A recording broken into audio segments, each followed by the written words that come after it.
Et bonjour à vous mes chers, bienvenue en ce dernier jour du mois d'août, un mardi comme un lundi, puisque je vous présente la chronique habituelle du lundi. J'ai pas eu le temps hier, beaucoup de déménagements, beaucoup de pré-rentrées, beaucoup de déplacements.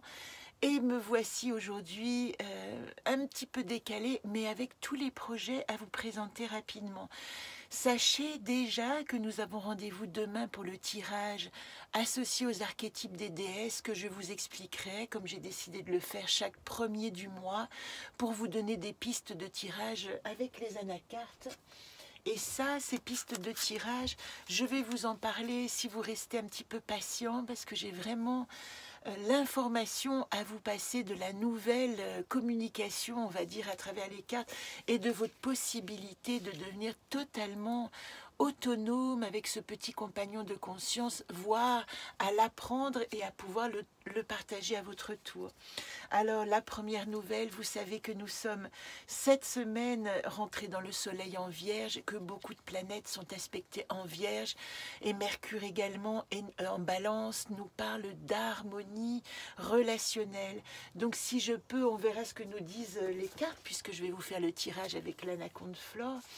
Si je peux vous donner une information, c'est d'activer une communication harmonieuse, douce et tranquille, et de résister vraiment cette semaine à vouloir rentrer en conflit. Là où les choses vont être fluides, là où vous allez avoir des informations. Ça, c'est la première petite, comment dire, le petit clin d'œil de la semaine. Une relation harmonieuse, une communication harmonieuse. J'en profite pour vous dire que comme l'exposition à Valorcine s'est terminée, puisque j'ai décroché l'expo hier du Café Comptoir, j'ai rendez-vous grâce à Florence Joly et ses amis encore à Ouin, en compagnie de ces 5 artistes.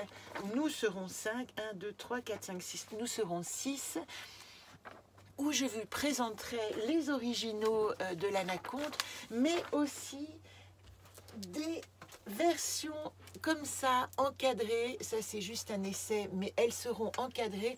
Ce sont des affiches sur le papier Modigliani et qui seront encadrées dans divers cadres, mais en tout cas le même format, et celles-là que vous pouvez acquérir, qui sont signées et numérotées. Donc si vous avez un coup de cœur pour l'une de ces images, sachez qu'elles seront disponibles aussi simplement en affiche, mais en affiche signée et numérotée. Ça, c'est l'expo de Douin. Je vous ai dit pour mercredi, rendez-vous avec les déesses.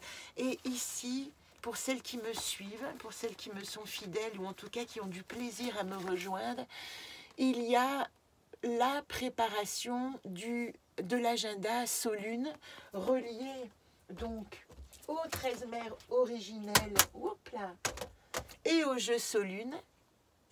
Donc cet agenda, vous avez été une cinquantaine à l'acheter cette année, et je vais le rééditer. Donc vous savez qu'il y a l'information des pleines lunes avec à chaque fois la carte associée. Moi, il est bien grabouillé cette année. Une partie a été écrite à la Réunion et l'autre partie ici. Voilà, les pleines lunes sont indiquées, les dessins correspondant aux cartes, aux anacartes associées aux lunes, plein de petites informations. Ce que j'aimerais de votre part, pour celles qui sont intéressées, c'est de me signaler en message privé, donc sur Anacarte, le jeu tout attaché, @orange.fr, si vous souhaitez, entre guillemets, précommander l'agenda Solune 2022. Il sera encore plus détaillé et explicite. Voilà, je vais lancer sûrement une information.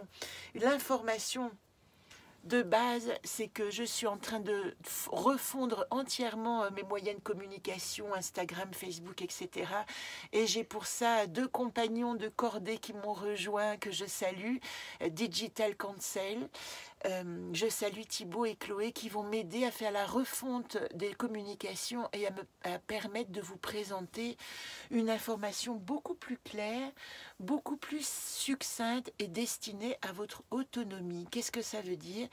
C'est que j'ai l'ambition, à partir du mois de janvier, de créer une espèce d'université de l'enfant intérieur, probablement le jardin de l'enfant intérieur, qui vous permettra tous les mois de me rencontrer à travers une conférence Zoom où vous pourrez faire vos tirages, poser vos questions, mais également tous les mois, j'explorerai toutes les formes de tirage que j'ai déjà expérimentées à travers ce jeu, à savoir pour ceux qui connaissent la mission de vie, la mission d'âme à partir de Momime, les cycles de Saturne, en cycle de 7 ans en 7 ans, le chemin de vie détaillé. Je vous reparlerai de tout ça, mais vous allez bientôt avoir un outil intéressant où vous pourrez vraiment devenir membre et aller chercher les informations que vous souhaitez.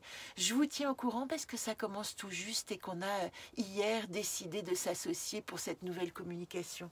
Donc avec l'Anacarte cette année, l'objectif pour moi de ce petit compagnon de conscience, c'est de vous transmettre une autonomie absolue d'utilisation, mais aussi la possibilité pour vous qui êtes thérapeute, qui aidez, qui êtes en soins, qui êtes en contact avec d'autres personnes qui pourraient être assistés pour comprendre comment leur processus inconscient les anime et les faire monter à la conscience. C'est l'objectif de ce jeu. Eh bien, vous aurez tous les outils. Ça, c'est à suivre. L'expo poétique, je vous en ai parlé.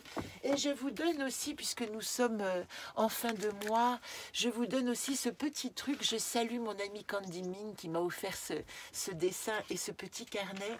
Et dans ce carnet, très souvent, très régulièrement, à des dates clés où je décide peut-être une nouvelle piste pour mon chemin, une nouvelle piste pour mes cartes. Voilà l'exercice que je fais, c'est un abécédaire. Et pour chaque carte, j'associe un mot ou une idée. Là, par exemple, hier, sans vous montrer les détails, mais hier, j'ai réfléchi à ce que pouvait m'apporter une nouvelle communication avec mon jeu Anacarte. Donc, le projet et la décision que j'ai prise de collaborer avec mes partenaires de communication. Donc, j'ai sorti toutes les lettres de l'alphabet en pensant à mon jeu. Donc, à quoi je peux associer Astor par rapport à un projet nouveau. Astor, c'est le projet nouveau. Ici, le mot qui m'est venu, c'est amuser de cette vie qui avance. Pour Bozem, B, j'ai écrit béni, avec la sensation que je peux rejoindre mon jardin intérieur et je me sens bénie. Avec C, le chasme de l'amour et de l'union, j'ai eu envie d'écrire chanceuse, quelle vie extraordinaire nous avons quand nous pouvons réaliser nos projets et aimer le chemin aussi qui nous emmène à ces rêves. Donc voilà, je vous invite pour rentrer en relation avec vos cartes, c'est encore un autre tirage que je vous proposerai et ça fera partie de nos rencontres à partir de janvier où vous aurez à chaque fois un outil pour l'adapter tout de suite à votre état présent, et pouvoir l'utiliser. Voilà, c'est ça la clé, l'autonomie. Je ne vous parle pas de mes prochains projets, mais allez un petit peu quand même. Fin octobre, je suis à La Réunion. Je me réjouis. Je vais rejoindre une artiste que j'apprécie beaucoup qui s'appelle Aurel, qui a un nouveau lieu d'art. Donc je vais essayer d'installer ma résidence d'artiste pour aller au bout de mon projet Ayolam, qui est le jeu Anacarte en créole associé à des lieux très particuliers, ressourçants, un peu des portes telluriques que je dénicherai à travers mon voyage sur l'île de la Réunion. Alors, comme j'ai été un peu longue, je vous propose 2 cartes cette semaine. Moi, regardez, moi c'est Isolde. Isolde, la créativité. Cette magnifique tulipe perroquet associée au jeu qui dit importé au XVIIe siècle du royaume perse, c'est l'ornement favori des turbans. Voilà la tulipe perroquet. Vous avez toujours la symbolique ici de la fleur associée à la carte dans ce jeu. Ces fleurs multicolores sur tiges solitaires, aux pétales indomptables et multiples, traduisent sa personnalité, son originalité surprenante. Elle ne cherche pas à impressionner.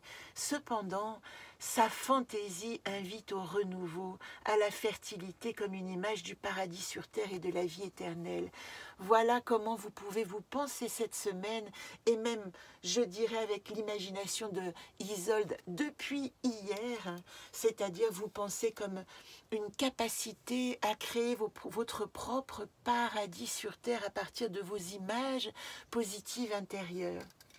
Alors, je vous chante la petite chanson que j'adore parce qu'elle est associée à une araignée qui se balançait. Son animal totem ici, c'est l'araignée. Et en fait, nous sommes à l'entrée de l'automne ici chez nous et les grosses araignées rentrent dans les maisons et commencent à tisser leur toile. Et je vous invite, avant de les chasser, en tout cas de ne pas les écraser, ce serait un sacrilège. Vous pouvez les inviter à ressortir de votre maison. Mais regardez, observez-les tisser leur toile tranquille dans le monde. Et voilà ce qu'elle nous chante, la tulipe perroquet d'Isolde. Rose poudrée, rouge et flanquée, elle est bien rigolote. Toute décoiffée, un peu timbrée, elle est loin d'être idiote. Sous ses jolis airs et sa tête en l'air, elle cache un cœur d'or. Son imagination et sa déraison, son précieux trésor. Voilà la petite comptine, le mantra associé qui réactive cette semaine votre créativité. Et ici, dans le monde, c'est Xerda. Xerda nous invite à réactiver l'estime de soi. Xerda nous dit, je te montre où tu peux avoir confiance pour poser tes pas dans ton chemin. C'est comme si cette semaine, quand je vous parle d'harmonie, de relations harmonieuses, allez vers ce qui vous donne votre propre assurance pour activer votre créativité, votre imagination. Allez vers les lieux, les personnes, les idées, les images, les musiques, les animaux totems, les végétaux amis qui vont vous donner une piste sur la qualité que vous ressentez en vous, parce que le monde dit « je vais te montrer, voilà à quoi tu ressembles, magnifique amaryllis ». L'amaryllis qui est la fleur associée ici. Qu'est-ce qu'elle nous dit ? Je suis une amaryllis, fleur de vie et de délices. Mon ami, cueille-moi et ta vie t'éblouira. L'amaryllis, alors vous lirez la définition, hein, je vais vous passer, nous sommes déjà à 12 minutes. Elle dit, le monde t'invite à avoir confiance en ta valeur, en ta personnalité, en ta personne. Et comme le monde te fait ce chemin, on va dire, te déroule ce tapis rouge vers toi-même, utilise-le pour activer ta créativité, t'inventer, t'imaginer dans le plus beau et dans le meilleur et de toi-même et du monde qui t'entoure. Ben voilà, cette vierge, cette tendre vierge, nous avons affaire ce mois-ci à une tendre vierge, pas forcément à la vierge analytique qui nous pousse à aller dans les profondeurs, mais à une vierge qui nous invite à cet amour sacré, divin, avec, comment dire, moi j'appellerais ça peut-être une éthique personnelle qui fait que nous aimons les choses avec grâce, simplicité et humilité. Envoyez-moi vos commentaires, commandez-moi mon prochain répertoire et je vous dis à mercredi pour le tirage de vos archétypes des déesses.